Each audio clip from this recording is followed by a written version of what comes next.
I assume you've seen Arcane by now. If you haven't, I'm a little confused about why you're watching this video. Maybe you just want a little taster before you fully buy in, but let me tell you that that investment is fully worth it because Arcane is dope, okay? There is so much good stuff to feast your eyes on. The script writing is off the hook, the voice acting is dope, and of course the animation is just...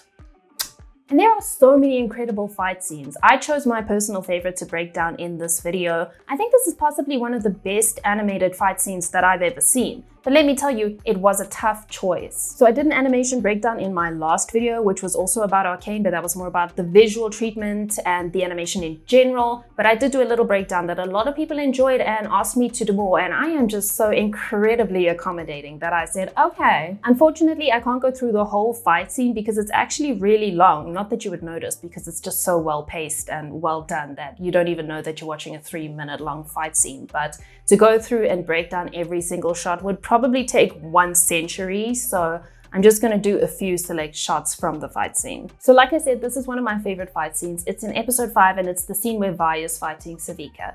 It's incredibly choreographed. It's so dynamic. The camera work is top notch and the animation is incredibly solid, and it gives you a really visceral feeling when the punches and kicks land. I absolutely adore the way the fight starts, with Sevika living her best life in a bar. She just won in a card game, she's being all cocky with her cigarette hanging in her mouth as she leans forward to collect her winnings, when out of nowhere, she gets a rude knee to the head that wipes the smoke right off her face in the stunning slow-mo shot. It's a shock to Sevika as well as the audience, because although we know Vi is out for revenge, we didn't expect her to just go totally straight up balls to the wall like that. And this close-up punches right in on that abrupt action, because if it was a wide, we would have gotten a bit more warning as Vi came into frame, and it would have had less of an impact for us. Sevika goes from smiling so smugly to a moment of anticipation with the split second of noticing something out of the corner of her eye. So the smile drops slightly, and so does the cigarette with her mouth as she notices something is wrong. And her eyes dart towards the incoming threat, and her eyebrows raise slightly. Her head starts to turn, but it's too late, and the knee connects with her face. You see some great squashing with that shockwave from the impact spreading across her face as her mouth purses and her cheek squashes first. Her right eye closes first with the impact, and then the left follows, and the cigarette shoots out of her mouth in this beautiful arc and a shower of sparks, leaving a trail of smoke, and then some saliva shoots out of her mouth too, which all adds to the impact of this very dramatic shot. And then we have that follow through on Sevika's facial features as they've relaxed with the shock of what is going on. Because when you're in shock, you're not thinking about having control over things like your facial expressions or your limbs. So her face is completely relaxed, and it's quite interesting as you see her nose and mouth move at different rates, kind of counter to each other at one point, which is a very nice touch of overlapping action. In the next cut, a follow through on the previous one, the camera has pulled out a bit to a sort of medium wide shot. And we can see Vi in a great silhouette. It's very clear that all her power is being driven into Sevika's face. We've got nice negative space around Vi's silhouette and great framing and staging with these two guys here in the foreground that have got up out of their seats in shock. Beautiful dramatic lighting coming down from the right-hand side of the screen in this bright golden diagonal beam, while the rest of the scene is quite dark, showing us exactly what our focal point is, so you can immediately read the shot very clearly. And it has to be very clear because in a fight scene with all the action and the quick shots and the confusing camera angles, it's very easy for things to become muddied and to not actually understand what's going on in the fight. So you really need to have strong staging and good clear silhouettes. Vi's got a strong line of action and her energy is flowing diagonally like the lighting. The force is pushing Sevika in the same direction. The coins are flying in the same direction, so we really feel that force and power. In the next cut, we have the cigarette arcing and turning in the air, still trailing sparks and smoke, and although it's in slow-mo, it actually enforces the speed and power of Vi's knee. And then we have the coins scattering and some splatters of blood falling on the floor. When you see that, you're like, oh shit, it's going down. Next cut is Sevika hitting the floor really hard. We're out of the slow-mo mode, and first her body makes contact and then her head, and she's totally stunned. So she didn't even have enough wits about her to try and protect her head. You see her head hit the floor and she rolls there with the follow-through from the fall and the impact. Vi's boots hit the floor with offset timing, one after the other, and then there's a bit of skidding with the one as she lands and steadies herself after the momentum of her jump. And we get a puff of dust there too, to show again the speed of the action she just did, because that's how fast she was moving. She actually slid on the floor when she landed, and the momentum continued, and that dust enhances the effect. You'll notice throughout this fight sequence that the camera has a handheld quality. It's not locked off, which is a common technique in fight scenes to make it feel more dynamic and chaotic and let the audience also feel some of that intensity and disorientation of the fight. There are a lot of really interesting camera angles and techniques used, which also add to the gritty and realistic feel of the fight, and at times also adding to the feeling of disorientation that one feels in a fight, like Dutch tilt on the camera, where the camera is rotated at an angle so the horizon line is not parallel to the bottom of the frame, or the vertical lines are at an angle, as if your head was tilted. And it's used in filmmaking to emphasize tension or confusion or something being off kilter in a scene. So in this next shot, after Sevika fell on the floor, she's regained her bearings a little bit, she looks up at Vi and she's just like, Vi. Vi starts towards her right away. There's no time for pleasantries or sarcastic quips, and we've got them in an over-the-shoulder shot because this is something personal going on between them, and keeping them in frame together like this helps cement that concept and the relationship between them. In a shot like this, we also get to see Vi's face and approach very clearly, and you'll see a little later on, this shot is reversed with an over-the-shoulder shot with Vi on the ground and Sevika standing above her. And that's something I also really love about this fight sequence, is that the power balance keeps changing. Nobody is really OP, there's this good contest between them, and just when you start thinking one of them is going to win, the other gets the upper hand, and it creates such a good tension, it keeps you glued to the screen to see who's going to be the victor. Sevika starts to get up to defend herself and swings her arm backwards to get some momentum to punch Vi, but she's still a little dazed and moves too slowly, and Vi easily steps under her arm in a very slick and smooth arc. We see her tilting her body away to bring her arm back to punch Sevika. We can see from the change in height of her head and the tilt of her shoulders that she's pulling her arm really far back in anticipation and to gather maximum energy to swing. And then she gets a fantastic right hook before Sevika can bring her fist forward. You've got some slow in or ease in there of Vi's fist coming forward, and then it speeds up as her fist hurtles towards Sevika's head. They're using motion blur, of course, so we really feel the speed that they're moving at, but we even get some stretch on Vi's arm as well as smears as the spacing increases to speed up that movement to really drive home the power and speed of this punch. The timing here is immaculate, so punchy, and it feels really grounded. You feel every bit of contact and all the power behind the hits. Some sprays of saliva are there to show that she connected really hard, and I love that they use fluids like saliva and not just blood all the time for dramatics. Because fights bring out all manner of body fluids, not just blood. It's more realistic. Vi pulls back again for her next move, and she sees an opportunity while Sevika is turned away from her. Her body swivels and her hand reaches out to grab Sevika's hair. If we just go back a bit and look at this as a sequence of movements, her punch with her right hand first arcs over and her body is facing away from the camera. Then she smoothly turns her body back towards the camera as that right arm swings in a downwards arc, and her left hand arcs up to grab Sevika's hair. We then get a close-up of the hand grabbing the hair, some overshoot there, and a moment as she gets a proper grip, and then she yanks and we see Sevika's head going backwards and up in an arc. The next shot is a follow-on from that movement, and it's a really interesting camera angle. It's a bird's eye view of the action. From here we can fully appreciate, firstly, the expression on Sevika's face, which is gold because she knows she's getting owned, but also the stunning choreography of this next move, which is so smooth and seamless and must have been a real pain to animate. Vi is still pulling on Sevika's hair, and Sevika is having to move with that momentum because she's totally off balance now. Vi's got all the power. She's got her weight solidly on her 2 feet while Sevika is getting pulled over backwards. Vi keeps hold of her hair and reaches with her other hand to the side of Sevika's head to force her in the direction she wants her to go in. And because Sevika is off balance and stunned, she kind of just has to go with it. A bit of a slow in as she first pushes Sevika towards the wall, and then the movement gains momentum and she speeds up. And you can see that weight change so nicely with a shot from above like this. How she uses her weight as she fights, because you can see which foot she's putting her weight on and how her body moves. And if we look at Sevika now, as Vi gets her hand around her head and forces her to turn, first her head turns because that's what's guiding her, and then her shoulders, then her torso, and the rest of her body. So we've got this chain reaction down her body. It's a really nice overlapping action there with those parts of the body offset. There's some nice follow through on her arm, which, because it's a sort of independent limb and at the moment it's relaxed because Sevika's not really that much in control of her body right now. So her arm is more like something without its own muscles or control, like hair or a tail would move, because she's not tensing it, and that's why there's that much drag on it. In the next shot, her head gets driven into the wall very hard. Her head literally bounces off of the wall a bit, and there's a camera shake to enhance the feeling of that impact. We also have these awesome 2D special effects with impact lines and dust. What's interesting here, if you look at the movement of the camera moves with them, but it overshoots slightly and is a little delayed on the impact, which firstly contributes to the feeling of impact and disorientation, but also making it feel like a human cameraman and not just a perfectly manipulated 3D camera. There's also very nice framing with Vi right here on the edge of the screen and Sevika almost centrally framed, so we can focus on her facial expression, and with Vi getting cut off here and Sevika getting her face smushed into a brick wall, which is also taking up so much of the screen, we feel that discomfort that she feels, that confinement, because of that almost awkward framing that we have here and that wall taking up so much space. I'm going to gloss over this shot, get to the next action shot. In the next cut, she spins and does a reverse roundhouse kick on Vi in this low angle shot. And it's very powerful because Vi is literally lifted off her feet. The low angle of the camera has us looking up to her, so she seems dominant, which she is right now. She has the upper hand, or leg at the moment. Her upper body starts moving first as she flings her cloak aside and starts using her upper body to gain the momentum to swing her hips and leg around. And at first she has her fist clenched and her arm held close to her body, so the movement is streamlined and controlled. But then as her leg shoots out, her arm does too to help with her balance and change of weight. And the timing here again is so great, so quick and solid. You see her weight first go into the leg that's kicking there as she pushes it into Vi, and there's that bit of overshoot. And you can clearly see that powerful line of action there. And then she sort of bounces back onto the weight-bearing leg, otherwise, she'd fall over. Vi tries to block, but she can't. And as she gets kicked, and you see that force being driven through her body as her upper body goes concave and her arms shoot out, and she gets knocked totally off balance and flies backwards in a very dramatic arc, with her arms and legs flailing with overlapping action, and her body rotating a bit as it flies through the air.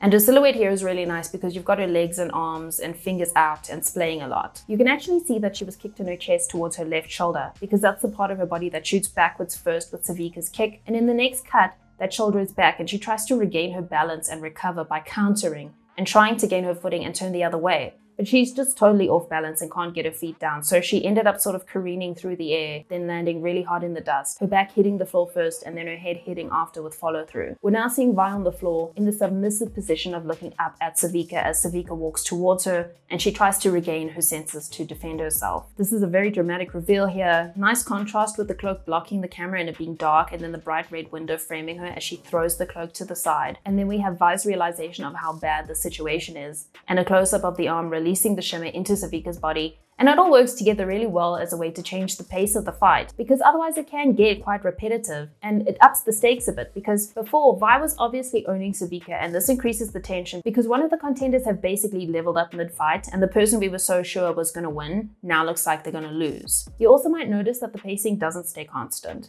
We have some fighting and then a change of pace while they say something to each other, and then more fighting, and then a change of pace again while something in the stakes of the fight changes. It's great how they vary the pacing naturally and have these sort of intermissions to keep it interesting. Now Sevika's feeling cocky again and she does this come at me move with a smirk on her face. They're in a two-shot with us seeing Sevika from a low angle, which is we're on the same level as Vi, because she's on the back foot now and we need to feel that change in power dynamic too. And the shot echoes that shot from the beginning where it was Sevika looking up at Vi. So now the power dynamic has changed. Vi takes off her jacket in anticipation to free up her range of motion and give Sevika less to grab a hold onto and use against her in their fights. We see them in a high angle shot now so we can see the lay of the land, see what sort of space they're fighting in and regain our bearings in the scene. Vi steps backwards in anticipation, then starts to walk forward, fists clenched, and she's ready to brawl. She starts to raise her arms to get ready to punch and block, and I absolutely love the quick two-step she does here right before she punches. It feels so authentic, and the weight changes from foot to foot are so well done, and it allows her to quickly gain speed into the punch. She first throws out an arm to use the momentum to swing it back and bring her punching arm forward to really get some power behind it. One thing I did notice, which is a little bit of a continuity issue, is that in this cut her arm is fully extended and her fingers splayed, and the arc of her arm is moving backwards with her arm extended. But in the next cut, that arm is bent up in front of her chest with her hand in a fist as she brings her right fist forward in a punch. But it happened so fast you'd never notice unless you were going frame by frame, and it was possibly done because if her arm was just to continue in its path in this next frame, it wouldn't be visible from this angle in the next cut. And the pose and subsequent punch would feel less powerful and impactful because the silhouette in action would be a bit muddy without the other arm in the frame for that subconscious context. And we know that silhouette and staging is very important for understanding a shot. The next few punches have those 2D impact effects, just like when Sevika's head was smashed into the wall, and it enhances that feeling of Sevika now being impervious to Vi's punches because she's blocking them so effortlessly, almost as if she's a brick wall too. I love the camera work here as well because it sort of jumps around with different stuff being framed, and there's this great part where it pans down in a close-up right after Sevika traps Vi's arms, and then it pulls out and loses focus and then refocuses. And this deliberately imperfect and somewhat confusing move kind of echoes what Vi must be feeling in this moment. She's up close and personal with Sevika just like the camera is up close on them. So you're feeling kind of trapped because there's not much breathing room or negative space around the frame. Then it pans down so we can see what's happening probably at the same moment that Vi starts to realize she's really trapped. It pulls out so we can see the bigger picture and it loses focus because obviously the camera, if it was a real world camera, would lose focus if you moved it away from the subject or changed the zoom rapidly, and the focus would have to be readjusted. So there's another place where they add these really nice touches to make the camera work feel real. And Vi also would have felt confusion and then had to regain her focus. So the camera work gives us a bit of that feeling. Skipping ahead, Sevika punched Vi into the wall and now Vi is free to get some hits in again. This sequence is really cool because they're trading punches so quickly and the timing is amazing. It's so snappy. The next few shots are very quick. Vi ducks Sevika's swing and you can see fear on her face here, and she's desperately trying to think of a way to gain the upper hand again. But she knows it's pretty improbable since Sevika has a literal robotic arm and the help of Shimmer. So she ducks, her shoulders are hunched to protect her head and neck and shoulders tense to defend herself, and she flinches as she sees another blow coming for her. But also in that moment she sees an opening and an opportunity to go for Sevika's ribs. There's the anticipation and build up to the action, some slow in and then it gains momentum and speeds up. Even when she's moving really fast, there's still anticipation and a moment needed to gain momentum. It's not just linear spacing here. It would look really unrealistic if her arm moved at the same speed from the beginning of the action to the end. We get a close-up of her punch to Sevika's ribs, how her hand sinks into her body a bit, and the shockwave it causes through her body there, and her whole body also moves back. And Vi immediately follows up with a jab to the face. We get a nice view of her move and the way her hand deflects off Sevika's face, and the weight of her punch is shown in the size of that deflection. So a rule in animation and reality is the greater the impact, the greater the deflection. And we also get to see the effect on Sevika with the way her head whips so far to the side and we get a spray of blood and saliva on the camera lens. You'll notice when they're trading punches here that there's not much in the way of arcs. Their arms are coming forward pretty straight, and that's because they're moving so fast and with so much power behind their punches. There's some sneaky exaggeration and bendy limbs to give some of the punches a snappier feel. You can see Vi's forearm bends very unnaturally for a frame as she hits her with the back of her fist. And it's stuff like this that's totally unnoticeable when you're watching, but it's kind of like an animator's secret sauce. As an animator, you should use reference for realistic movements, but there's also a level of your own interpretation and creativity that needs to come into it to make an animation feel convincing, because often only using realistic movements and body mechanics can leave an animation feeling quite flat. They're both starting to get tired and damaged, and you can see that when they're not actively putting all their energy and power into punching, their moves are starting to get a little sluggish and they're starting to get more unsteady on their feet. Sevika a bit more than Vi, which is further illustrated by this close-up of Sevika's feet, where you can see that she's a bit off balance and unsteady with those smaller, more faltering footsteps and that slight leaning backwards, which you can see even though we're just looking at the lower part of her legs. Vi takes the opportunity as Sevika is staggering backwards to take a giant leap into the air and own her from above. And the camera, instead of cutting to a wider shot, actually zooms out and we have that focal readjustment again, making this amazing move feel even more dynamic and exciting. At first, Vi has her weight on her back leg, then she transfers that weight to her front leg in preparation and uses that leg to push off of the ground. And she brings her back leg up and has her knee bent so that she can use that leg once she's in the air to pivot her body and give her more power for her punch. She's using the force of her leg to change her momentum and direction. Her upper body is facing quite a lot away from Sevika with her arm pulled back to gain as much velocity and momentum as possible when she whips it forward, also supported by her using the kinetic energy of her leg and upper body to exert even more force into that punch. On impact, we get a bit of chromatic aberration and a zoom blur there to really drive home the force of the punch. It's a bit cooler and more dramatic than the camera shakes and motion blurs that were being used for the other punches to show this one really was a doozy. Sevika's whole body spins and she falls to the floor, and there's a moment of disorientation and then a close-up of her trying to get some sense back into herself, and then she tops up on Shimmer. She's super mad and drools quite a lot, and then she hops up and tosses a barrel at Vi, which Vi dodges, and then Sevika slams into her and stuns her. And you can see from the way her eyes roll up a bit, her mouth opens, her head lolls a bit. She's winded and completely stunned, and Sevika takes the opportunity to grab her neck and lift her up and grab her arm to get control over her body. And Vi is pretty helpless here, and you can see the little details again that add to that realism. The small response in Vi's body when Sevika grabs her, like her arm and shoulder being forced backwards as Sevika grabs her arm, and the overshoot of her movement transfers into Vi's arm too, as there's no resistance.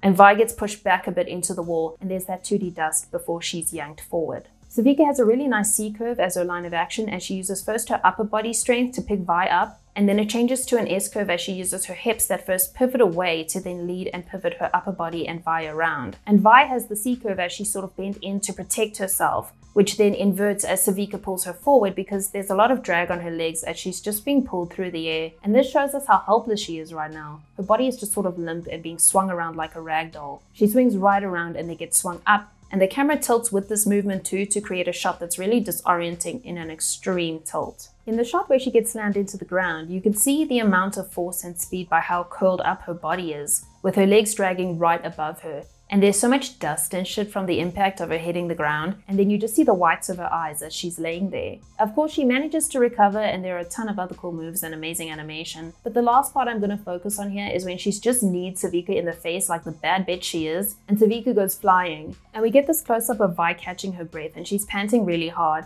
You can see the nice asymmetry in her expression here, the fanning out of the facial features, and we just have one eye sort of visible here to know she means business. And a really nice detail that I love here is when she takes like a hitching breath. So it's not just a regular rhythm of deep breathing, and she sort of twitches her neck and head a bit. And it's like she's kind of girding her loins to carry on fighting, getting her head back into the game, reminding herself it's not over yet and she still needs to fight more, preparing herself to carry on and trying to clear her head because she's feeling a little fucked up. And in the next cut, we see her rotating her shoulder and rotating her neck the opposite way because she's obviously taken a lot of damage. She's probably going to start getting really stiff and sore by now. She's tired and she's trying to limber up and get any cricks out and get ready for more fighting. It's such a nice human moment, like a real person with a real body in a real fight would do. And these little touches are what make Arcane feel so real, like we're watching real people and not animated puppets. We see Sevika framed through Vi's legs, and this is a nice way to show how Vi has owned her. And then we see Vi amping herself up for her next move. Really nice facial animation here, amazing details in the puffing out of the cheeks, the quick narrowing of the eyes and lips closing and opening, and then gritting her teeth as she psychs herself up. Then she lowers her body in anticipation to gather more energy into her legs and does a little jump to bring her legs closer together, so her stance is a little more solid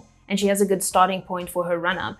And then she comes full tilt for Sevika, really swinging her arms and body, and she takes this ginormous, powerful leap into the air, squashes her body up into a ball to build up maximum power like a spring, then extends her body in a monumental kick that blasts Sevika through the wall. A lot of the impact and weight of that action comes from the contrast of Vi's body squashing into this little round ball and then stretching out or extending to do the kick.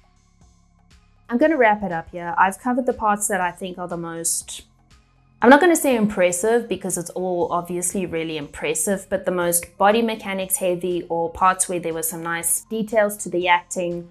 Also the parts that I thought had commendable or notable aspects in terms of like the camera moves or certain effects and stuff like that. I really wish I could have covered the whole thing, but it would just take way too long, and I don't think many people would watch that entire video, to be honest. Let me know what you guys think about the video. Obviously, I'm sort of new to these animation breakdown videos. The stuff I've been focusing on is more just animation teaching and tips and stuff like that. So let me know if you did enjoy this sort of thing, and I'll do more for you guys. I know that the video got a bit long, but there were just so many cool things in that fight sequence that I didn't want to leave out, and I already had to leave some out, and I'm kind of sad about it, but this video is going to be so crazy long already. Thank you to my patrons for the support and encouragement as always. I never stop appreciating it. Thanks for watching, guys. Love ya. Bye!